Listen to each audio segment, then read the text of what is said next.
suis ravie de vous retrouver comme tous les mardis à 12h15 pour l'association AICM. Alors pour ceux qui ne connaisseraient pas l'association, c'est une association de conférenciers, de maîtres de cérémonie et de tout métier de l'événementiel. Cette association a été créée afin qu'on puisse tous se retrouver et se booster et connaître les autres métiers, parce qu'un conférencier sans les autres métiers, comme un régisseur, comme un metteur en scène, par exemple, eh bien, il ne serait pas grand-chose, parce qu'on a besoin d'eux.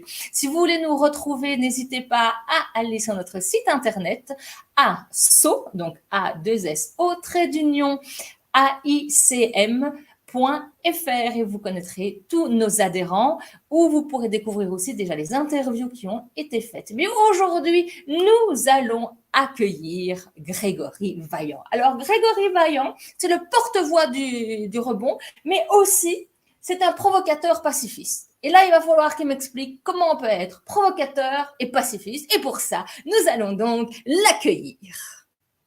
Hop. Bonjour. Comment vas-tu? Attends, je bien. me suis trompée. Voilà, ça c'est mieux. Écoute, je vais bien. Et toi? Ça va, très bien, en pleine forme. Ouais. Alors, est-ce que tu es prêt? Je suis prêt. Tu es prêt à te présenter, donc, en 15 secondes. Alors, en 15 secondes, je me présente. Bon, je suis Grégory Vaillant, j'ai fait plein de choses. J'ai coutume de dire que je sais tout faire et rien faire.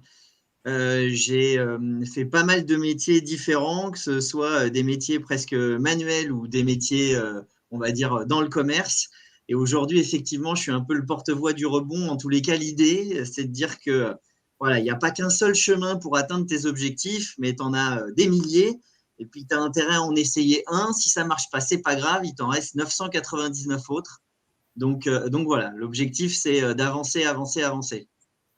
Tout simplement. Alors, mais c'est quoi le rebond? Le rebond, c'est finalement. Alors, le rebond, c'est la capacité finalement à ne pas voir l'échec comme un échec. Moi, je trouve que les gens qui disent qu'ils ont échoué, c'est probablement qu'ils n'ont pas tiré presque de peut-être d'analyse sur leur échec. Ils n'ont pas réfléchi, ou ils ne se sont pas dit, tiens, qu'est-ce que j'ai bien fait, qu'est-ce que j'ai mal fait, est-ce que je peux potentiellement, qu'est-ce que je peux changer pour essayer d'avancer. Donc, c'est se remettre en cause finalement. Et si on ne se remet pas en cause, effectivement, on échoue. Mais si on se remet en cause et qu'on avance, qu'on en tire, j'ai envie de dire, des conclusions, pour moi, ce n'est pas un échec. Alors, c'est bon, ça, j'entends bien, si on en tire des conclusions, etc. Mais ce n'est pas toujours évident quand on se retrouve dans le creux de la vague ou dans le fond du trou de se dire, allez, là, je vais rebondir. Comment on peut arriver quand même à trouver l'énergie, la force pour pouvoir rebondir? Est-ce que tu as une astuce?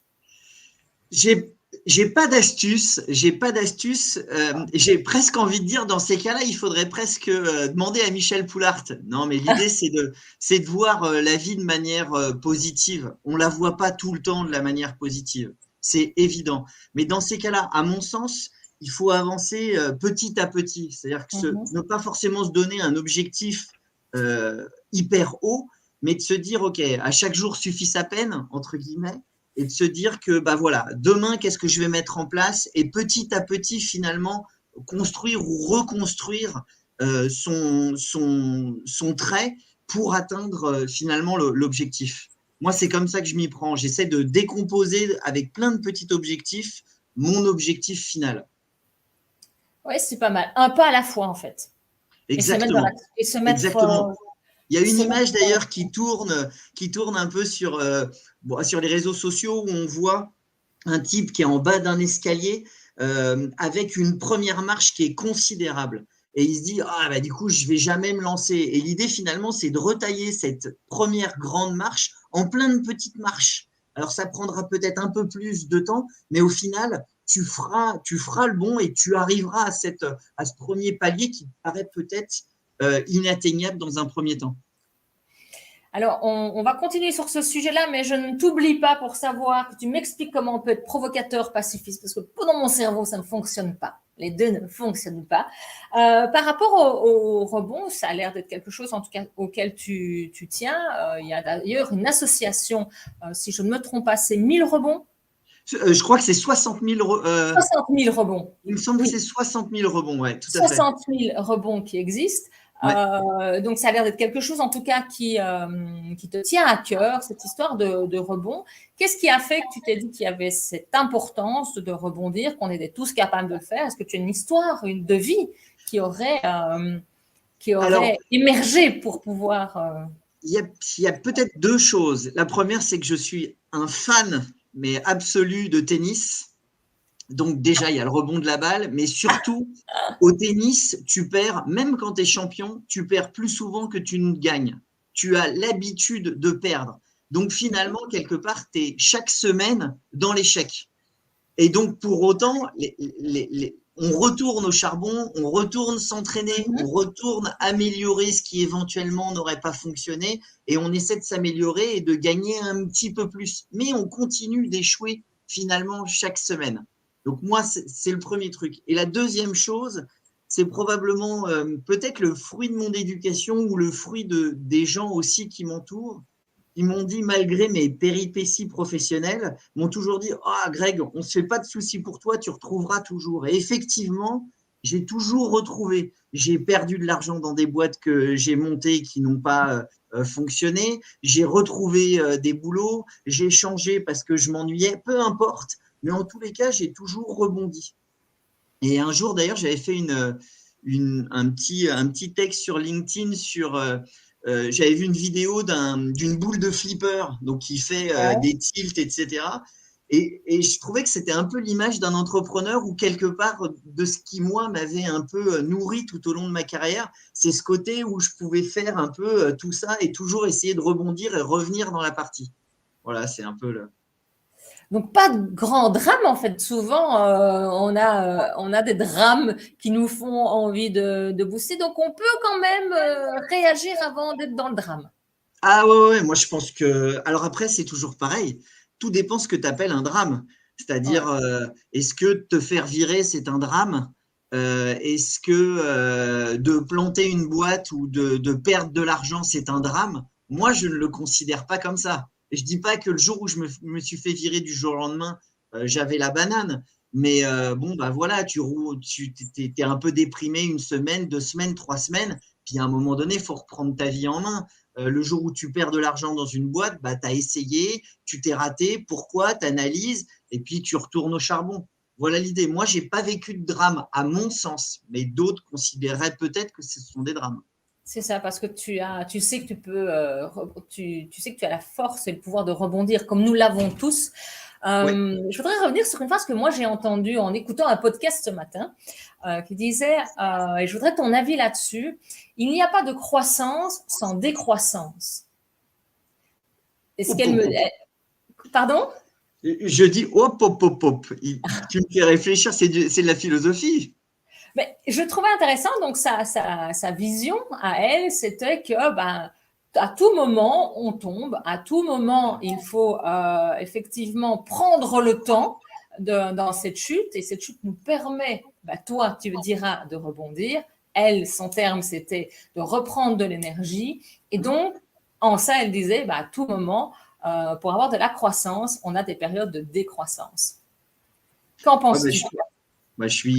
je suis tout à fait d'accord. C'est aux États-Unis, quand tu plantes plusieurs boîtes, limite, tu as des points bonus, entre guillemets, dans la pensée des entrepreneurs en disant, bon, bah, le mec, il a déjà fait ses armes, il s'est planté, aujourd'hui, s'il en relance une, c'est que Oui, voilà, il est tout à fait. opérationnel.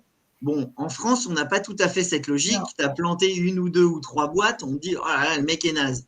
Donc, moi, je fais effectivement partie des gens qui pensent que l'échec, ou en tous les cas les erreurs, si encore une fois elles sont analysées et qu'on a appris de ces erreurs, te permettent d'avancer et de devenir meilleur en quelque sorte. En tous les cas, c'est le but du jeu finalement, parce que si tu te recentres sur toi-même, mais plutôt côté manière négative, à dire oh là là, ça marche pas, je sais pas pourquoi, c'est de la faute du temps, c'est de la faute de je sais pas qui, c'est de la faute de je sais pas quoi.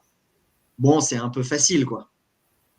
Ah oui, ça c'est plus facile de dire que c'est la faute des autres au lieu de regarder, comme je dis souvent, son propre nombril. Ouais. Ça, on est quand même super d'accord. Donc maintenant, provocateur pacifique. Peux-tu Ah oui. m'expliquer comment nous pouvons être provocateurs en étant pacifiques? Je ne comprends pas. Alors, moi, j'aime bien, La provocation. ouais, mais alors je suis pas un énorme provocateur, mais j'aime bien un peu titiller les gens, provoquer, voir un peu la réaction des gens, mais je ne suis pas dans la provocation pure et simple. Je suis dans la provocation pacifique dans le sens où ça permet de lancer un débat. Ma provocation, l'objectif de ma provocation, elle est de lancer un débat, et l'objectif de mon côté pacifique est de dire on débat, on échange, et on peut apprendre des uns et des autres et de se dire ah c'est pas con, c'est une idée auquel j'avais pas pensé. Voilà l'idée. Ok, donc tu n'es pas dans la provocation au fight, mais dans plutôt la provocation au dialogue. C'est ça, exactement, exactement. D'accord. Elle est pas mal quand même ton titre parce que ça interpelle évidemment au provocateur Ouais, pacifique. Et effectivement, ça devrait être partout. Ce serait que ce soit dans les entreprises, que ce soit en famille, en couple, voilà, provoquer effectivement le dialogue pour pouvoir avoir un échange devrait faire partie en fait de notre quotidien. Qu'en penses-tu? ouais, c'est ça, exactement. L'idée c'est de se dire qu'on a le droit de poser des questions qui peuvent être parfois un peu dérangeantes, mais pas s'arrêter sur oh là là, la question elle est dérangeante, on n'y répond pas ou on y répond de cette manière et on n'en discute pas. Je pense qu'on peut discuter de tout, apprendre de tout le monde. On a le droit de pas être d'accord, Oui. mais pour autant ça fait quand même réfléchir. Moi, il y a des fois je me dis c'est des choses auxquelles j'avais pas pensé ou j'avais pas vu quelque part une réflexion avec cet angle-là. Et voilà, je trouve que c'est intéressant. Le débat d'idées est intéressant, de toute Alors, façon. comment arriver, parce que il y a des personnalités comme ça où c'est toujours compliqué d'entendre qu'on n'est pas d'accord avec soi, que son idée est remise en question. Moi, quand je parle par rapport à la prise de parole, je dis souvent, c'est pas vous, parce qu'il y a des gens qui n'aiment pas prendre la parole, je dis, mais c'est pas vous qu'on remet en question, ce sera votre idée. Déjà, on va se calmer, donc allons-y, donnez votre avis. Mais comment on peut arriver à, euh, à accepter qu'on n'est pas toujours d'accord avec les idées qu'on a. Le fait de dire quelque chose et que les gens soient contre toi ou pas d'accord avec Ou en toi, tout c'est cas, ça? pas contre, parce que moi, j'aime pas le terme contre, en Oui, tout oui. cas, que la personne n'adhère pas à ton idée, n'adhère pas à ta proposition, que ce soit en entreprise ou dans la famille. Des fois, les gens, ils sont blessés, ils comprennent pas, ils restent bornés et n'écoutent pas les propositions qui pourraient faire évoluer cette idée. Comment arriver quand on se trouve dans une situation comme ça, à en tout cas que la personne se pose et qu'elle entende déjà. Ça ne veut pas dire qu'elle doit être d'accord, mais qu'elle entende. Je pense que c'est aussi une histoire de confiance, de confiance générale, confiance de soi et confiance envers les autres finalement. Peut-être que confiance en soi parce que est-ce qu'elle est sûre ou est-ce qu'elle accepte finalement ses propres idées? Quand je dis qu'elle les accepte, c'est qu'elle soit en phase avec, qu'elle accepte finalement d'avoir tort. Il y a des gens qui n'accepteront jamais d'avoir tort, mais c'est peut-être un Ah manque ouais. de confiance quelque part. Et puis confiance en les autres, peut-être que le fait d'être fermé à un débat d'idées, cette personne n'est pas fermée vis-à-vis de tout le monde. Elle est peut-être fermée vis-à-vis des gens qu'elle ne connaît pas. Tu vois, ça peut être ça aussi. Il y a des gens qui sont à l'aise avec des proches et qui le sont beaucoup moins avec des inconnus. Voilà, il y a aussi, à mon avis, cette notion-là à prendre en compte. Et toi, comment tu réagirais quand tu as quelqu'un comme ça en face de toi? Tu as une technique, une astuce pour faire descendre, parce que souvent ça monte le ton, pour faire descendre le ton, pour que tout s'apaise. Alors, moi, je peux être quelqu'un dont le ton monte. On me dit que je peux être parfois un peu colérique. Alors, moi, je dis que je suis passionné, hein, que j'ai envie de convaincre et du coup, j'ai vite tendance voilà, à partir. Après, quand ça monte trop, c'est pas bon non plus. Encore une fois, l'idée, c'est pas d'instaurer un combat, Non. c'est de mettre en place un dialogue. Donc, c'est une histoire de prise de recul, d'intelligence et de se dire, oh là là, ça va trop loin. Quand on sent que quelqu'un se ferme, fais un pas en arrière, les fameuses voilà, Mhm. position des mains, se ferme, baisse la tête ou ce genre de choses, les attitudes PNL, bon, c'est normal. Enfin, c'est normal. L'idée, c'est d'aller contre ça et de dire pardon, je suis peut-être un peu vexé. On peut Ok. s'excuser aussi. Hein, c'est réouvrir la porte, pas la fermer complètement, quoi. Oui, donc voilà, je suis désolée, j'entends ce que tu dis. Est-ce que tu es prêt à entendre? Voilà, c'est ça. Donc, Ouais, tout au à lieu de fait. faire- Tout à fait. Ouais. Tout à fait. Quels sont les challenges que tu as eus dans ta vie qui ont fait qu'aujourd'hui, eh bien, tu as ces réflexions, cette envie d'aller plus dans l'écoute, dans le rebond? Et ben, en fait, alors j'aime pas le mot challenge parce que je trouve que dans le terme challenge, il y a cette notion de, peut-être inatteignable. Tu Mhm. vois, le challenge, je trouve que c'est le côté, waouh, ça c'est un putain de challenge. Je préfère objectif. Et alors là, pour le coup, les objectifs, je suis presque assez court-termiste. C'est-à-dire que professionnellement, j'ai envie de dire comme un peu beaucoup de gamins, j'ai essayé un truc, ça n'a pas marché en études. Je me suis dit, tiens, je vais me réorienter là-dedans. Et puis au fil du chemin, je me suis dit, ah tiens, les médias, ça peut être sympa. Oh bah tiens, pourquoi je rentrerais pas dedans? Je rentre dedans, je découvre un peu le milieu, je suis commercial junior. Ensuite, bah, je me dis, bah, je serais bien le commercial un peu au-dessus. Et puis après, ah bah, je m'ennuie. Ah bah, j'aime bien l'immobilier. Ah bah, tiens, je vais voir ce que c'est que l'immobilier. Tu vois, je suis assez court-termiste. Je vais là où l'idée du chemin, elle est là. Tu sais, tu es dans une grande forêt, c'est un peu ta vie professionnelle. Et puis, tu as plein de chemins là qui s'ouvrent à toi. Et tu dis, tiens, celle-là, il me plaît bien. Hop, oh, le petit là, il me plaît bien aussi. Tiens, je vais y aller. Ah, c'est un cul-de-sac. Bon, bah, je reviens, je retourne sur un chemin, j'en prends un autre. J'aime bien cette idée-là. Je trouve que moi, je n'ai pas une vision à long terme, tu vois. Elle Oui, est. c'est vraiment prendre ce qu'il y a, oser, puisque tu as la force de te dire de toute façon, quoi qu'il arrive, je saurais retomber sur mes pattes. C'est une sacrée, sacrée force. Et tout le monde n'a pas cette force-là de se dire, OK, j'y vais, parce que des fois, tu as des familles, des fois, tu peux être ben, monoparental, donc il y a quand même, c'est pas toujours évident de se dire, oh, je vais aller voir là-bas, parce que tu as d'autres personnes avec toi. Comment on peut continuer à agir, parce que c'est de la force de dire, je vais voir. Comment on peut le faire malgré quand on doit embarquer d'autres personnes avec soi? Comment on peut Ouais, garder cette force? je suis tout à fait d'accord avec toi. Il y a des situations quand tu es étudiant ou que tu es jeune entrepreneur, tu sors de l'école et tu vis encore chez papa, maman, tu n'as pas d'enfants, pas de loyer, pas de nourriture à payer. C'est assez simple quelque part de tout Oui. mettre et de Ah ouais. t'investir à 100%. Quand tu es marié, que tu as des enfants, un crédit ou deux ou trois, effectivement, le risque, il est bien plus important. Euh, Nous, on a toujours fonctionné de cette manière-là, je dis nous, puisque c'est la famille. Il y en a un qui a le droit de prendre un risque quand l'autre sécurise, entre guillemets, le foyer, à minima. Moi, c'est vrai aussi que je suis fils d'entrepreneurs, en tous les cas d'hôteliers restaurateurs, qui ont un jour très bien gagné leur vie et un jour tout perdu et ont dû rembourser les dettes.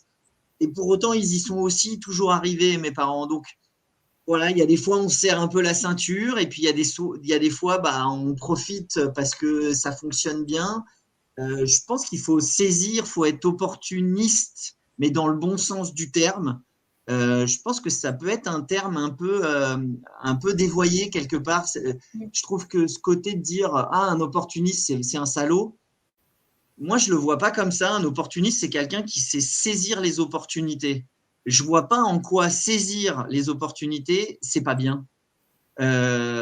Pour moi, un opportuniste, c'est pas quelqu'un qui écrase quelqu'un d'autre pour prendre sa place. C'est juste quelqu'un, encore une fois, qui sent le truc, qui va se dire ah là, je peux peut-être m'éclater, je peux peut-être gagner du pognon, je peux peut-être atteindre mon objectif. Et je pense on ne pousse pas suffisamment les gens à être opportunistes. Et c'est pas mal parce que c'est vrai que le mot opportuniste, on le voit négativement, un peu exactement un peu comme tout à l'heure, hein, où provocateur n'était pas dans le sens fight, mais Hmm. ici opportuniste est vraiment dans le sens positif et noble du terme, qui est saisissons ce que nous avons à prendre. Est-ce qu'il y aurait une citation qui pourrait résumer ce que tu as dit ou une citation que tu aimes te répéter ou à laquelle pas tes muscles, elle est là. Ouais. Et c'est laquelle? Eh ben, la citation, c'est justement après m'être fait virer du jour au lendemain. Ah, chouette. Euh, J'étais un peu au fond du trou quand même parce que Bah j'ai ouais. j'ai pas tout de suite compris pourquoi finalement. Et il y a cette phrase de Confucius qui résonnait en moi qui était que la plus grande gloire n'est pas de ne jamais tomber, mais de toujours savoir se relever. Et donc l'idée, elle est là, c'est de se dire que euh, quoi qu'il arrive, ce que tu vas apprendre en essayant de repartir est plus fort que ce que tu as appris avant, en quelque sorte. C'est de se dire que tu vas encore apprendre des choses et tu as encore plein de choses à apprendre. Et la vie, elle n'est faite que de ça. Effectivement, si on reprend ce que tu disais ce matin, enfin tout à l'heure en écoutant le podcast, tu crois parce que parfois, tu as chuté, tu as appris des choses et tu repars et tu repars et tu retombes et tu repars. Parfois, tu repars et ça te permet de rebondir encore plus haut en quelque sorte. Mais l'idée, elle est là. C'est amusant parce que quand tu as dit ça, j'ai eu l'image de l'enfant qui est, comme on est tous passés par là, qui Mmh. apprend à marcher et qui est Mmh. toujours optimiste en fait tout le temps et il tombe, c'est pas grave. Mais parce que en face, il y a des parents normalement qui généralement sont enthousiastes de leur chute. Et je me dis tiens, mais à quel moment cette chute qui fait partie en fait du cycle de la vie, Ouais. rien n'est lisse. Qu'est-ce qui a fait qu'à un moment donné, cette chute n'est plus devenue source de joie, mais plutôt source d'inquiétude? Ouais, c'est vrai. Tu as parfaitement raison. Je pense qu'il y a aussi une histoire de doute. C'est exactement ça. Quand ton gamin il chute, lui, il n'a pas de doute qu'il va marcher. Et toi, en C'est ça. tant que parent, tu ne doutes pas qu'il va marcher un Bah oui, jour. ouais. Donc, il n'y a pas de transmission de stress inutile, de doute, de remise en question. Alors qu'ensuite, j'ai envie de dire, toute ta vie, tu remets tout en question. Ton gamin, il a une mauvaise note, tu dis, aïe, aïe, il n'aura pas son bac. Je dis ça parce que je suis en plein dedans, bien sûr. Euh, enfin, tout est doute. Ton gamin, il se lance dans un business. Tu te dis, ah, pourvu qu'il y arrive, pourvu qu'il ne perde pas trop d'argent, pourvu qu'il ne perde pas trop ses plumes, etc. On craint tous, finalement. Alors que la marche ou le vélo, c'est un peu pareil. C'est-à-dire que tu sais qu'il va y arriver. Tu n'as aucun doute. Donc, tu lui transmets que du positif, quoi. Oui, bah c'est ça, c'est continuer à du positif tout le temps. Moi, je suis sûre quand je t'entends comme ça que tu as eu des projets hyper farfelus, mais avant que je te pose la question, tout à l'heure Mathieu nous disait bonjour et nous avons donc tout à l'heure tu parlais de Michel Poulart qui a une conférence sur l'optimisme, donc c'est Monsieur Optimiste, fait le tatouage. Voilà. Tu l'as impressionné avec ton tatouage.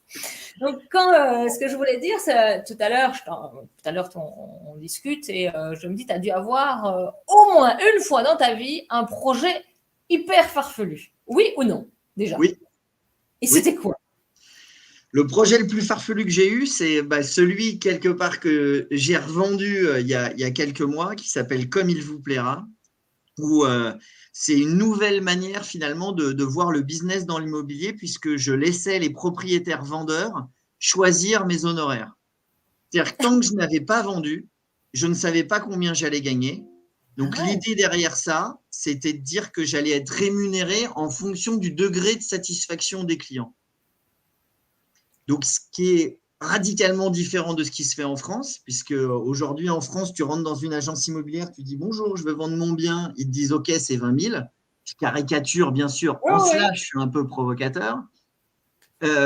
Et tu vas leur filer du pognon s'ils vendent, mais tu ne sais pas s'il va faire du bon travail ou pas. Et il peut vendre en faisant du très bon travail, auquel cas tu ne regrettes pas la commission, mais il peut vendre en faisant de la merde, et auquel cas tu te dis, bah, si j'avais su, j'aurais préféré le faire moi-même ou le faire par une autre agence. Ouais, Et c'est donc, ça. mon idée, elle était de dire, OK, moi, je vais bien faire le travail, mais je suis tellement sûr de bien faire le travail que je vais vous laisser le choix de ma commission. Et derrière ça, il y avait aussi l'idée de se dire que c'est pas moi qui allais finalement pomper l'éventuel bénéfice que les gens auraient mis dans le réaménagement de leur maison ou de leur appartement. C'est-à-dire que un appartement, tu fais des travaux dedans, tu investis dedans, tu payes des intérêts, et puis tu le revends 7-8 ans après, tu gagnes un petit truc, une petite plus-value.